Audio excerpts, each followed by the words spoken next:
उत्तर प्रदेश की राजनीति में कब क्या हो जाए कुछ कहा ही नहीं जा सकता। हमेशा मुस्लिम यादव की राजनीति करने वाली समाजवादी पार्टी अब लोकसभा चुनाव से पहले पीडीए की बात करने लगी है। सबको हैरानी होती है, लेकिन जब लोकसभा चुनाव के परिणाम आते हैं तो उससे अखिलेश यादव की खुशी और पीडीए के प्रति उम्मीद और बढ़ जाती है। बता दें कि लोकसभा चुनाव के बाद से अखिलेश यादव जोश में नजर आ रहे हैं और बीजेपी की हर चाल का मात बड़े ही आसानी से करते हैं। बता दें कि अखिलेश यादव ने अपनी रणनीति से लोकसभा चुनाव में बीजेपी के पसीने छुड़ा दिए थे, जिसके बाद से अखिलेश के तेवर में कोई बदलाव जो है वो देखने को नहीं मिला है। यूपी में भाजपा के बाद दूसरी सबसे बड़ी पार्टी बनकर लोकसभा चुनाव 2024 में उभरी समाजवादी पार्टी के तेवर 7वें आसमान पर है। आपको बता दें कि अखिलेश यादव कोई भी निर्णय बड़ी खामोशी के साथ लेते हैं, इसकी विपक्ष को भनक ही नहीं लगती है। बता दें कि यूपी में विधानसभा में नेता प्रतिपक्ष को लेकर तमाम कयास लगाए जा रहे थे कि सपा की तरफ से नेता प्रतिपक्ष कौन होगा, जिस पर विराम लग गया है। आपको बता दें कि अखिलेश यादव लोकसभा चुनाव में कन्नौज सीट से सांसद चुने गए और उन्होंने बीजेपी के सुब्रत पाठक को हराया, जिसके बाद अखिलेश ने विधानसभा की सदस्यता से इस्तीफा दे दिया। इसके बाद से नेता प्रतिपक्ष की सीट खाली हो गई थी। वहीं इससे पहले नेता प्रतिपक्ष अखिलेश यादव थे और विधानसभा में जनता की बात बड़ी बेबाकी से रखते थे। वहीं सांसद बनने के बाद अखिलेश यादव को अपनी विधायकी से इस्तीफा देना पड़ा। इसके बाद से सियासी गलियारों में नेता प्रतिपक्ष को लेकर हटकलों का बाजार गर्म था। वहीं अखिलेश अपने बयानों में हमेशा कहते नजर आए कि वक्त आने पर पता चल जाएगा कि किसी नेता प्रतिपक्ष की जिम्मेदारी दी जाती है। वहीं आज सभी अटकलों पर विराम लग गया है और अखिलेश यादव ने सपा के कद्दावर नेता माता प्रसाद पांडे को नेता प्रतिपक्ष बना दिया, जिससे सभी अटकलों पर विराम लग गया। आपको बता दें समाजवादी पार्टी ने माता प्रसाद पांडे को नेता प्रतिपक्ष बना दिया है। आपको बता दें कि रविवार को लखनऊ में हुई समाजवादी पार्टी के विधायकों अखिलेश यादव ने ये फैसला लिया है। माता प्रसाद पांडे को मुलायम सिंह यादव का करीबी माना जाता था। माता प्रसाद पांडे सिद्धार्थनगर के इचवा से सपा विधायक हैं। इससे पहले वो यूपी विधानसभा के अध्यक्ष भी रह चुके हैं और नागपार के विधायक हैं। माता प्रसाद पांडे के नाम के ऐलान से पहले शिषपाल यादव, इंद्रजीत सहरोज और तूफानी सरोज के नाम चर्चा थी, लेकिन लखनऊ में विधायकों के साथ करीब 3 घंटे चली बैठक के बाद अखिलेश यादव ने ब्राह्मण दाव चलते हुए माता प्रसाद पांडे को विधायक नेता चुना। यहाँ आपको बता दें कि माता प्रसाद पांडे ने अपना पहला चुनाव साल 1980 में जनता पार्टी से लड़ा था और पहली बार विधानसभा में जगह पाई। इसके बाद साल 1985 के चुनाव में उन्होंने लोकदल से जीत हासिल की थी। फिर 1989 के चुनाव में जनता दल से विजय हासिल की और साल 1991 में उनके विजय रथ पर लगाम लगी और इस साल उन्हें हार का सामना करना पड़ा।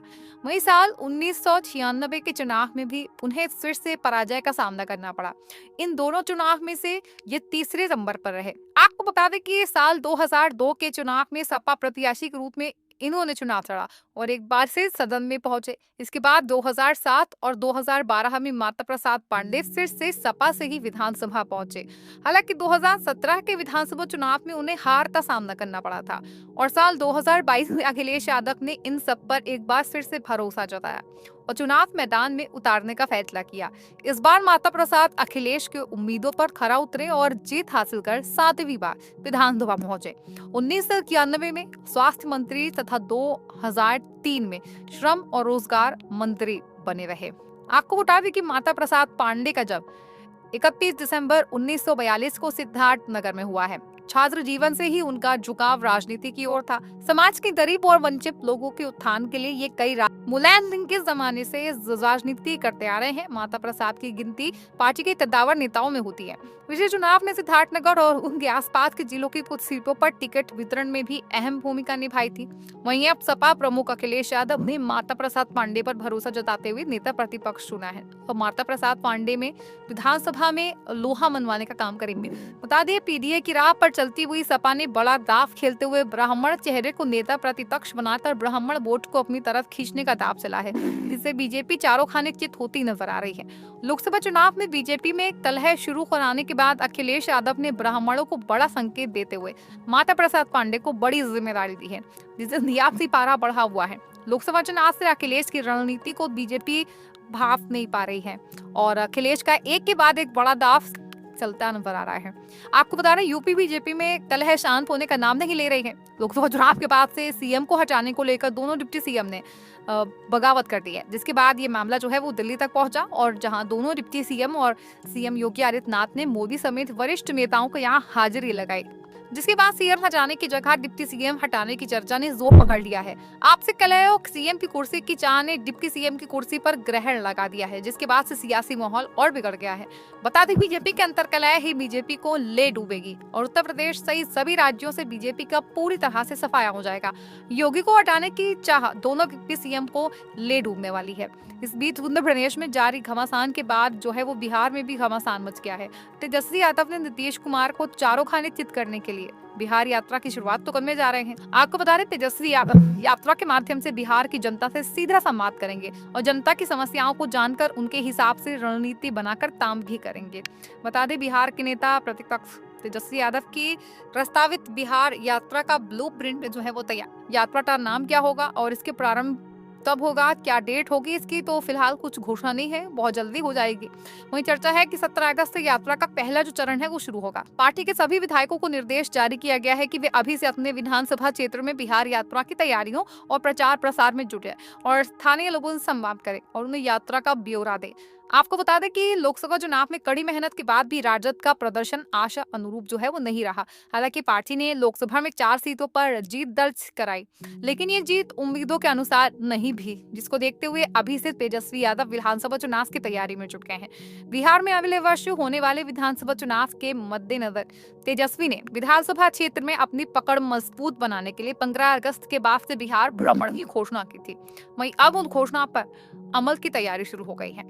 आपको बता दें कि हाल ही में पार्टी विधायक दल की बैठक में यात्रा को लेकर नेता प्रतिपक्ष ने वरिष्ठ नेताओं और विधायकों के साथ लंबी चर्चा की और यात्रा तैयारियों को अंतिम रूप दिया, जिसको लेकर पार्टी सूत्रों ने बताया कि यात्रा 17 अगस्त से प्रारंभ होने की संभावना है। हालांकि फाइनल तिथि क्या होगी इसका निर्णय जो है वो तेजस्वी यादव लेंगे और इसकी घोषणा भी वो खुद ही करेंगे।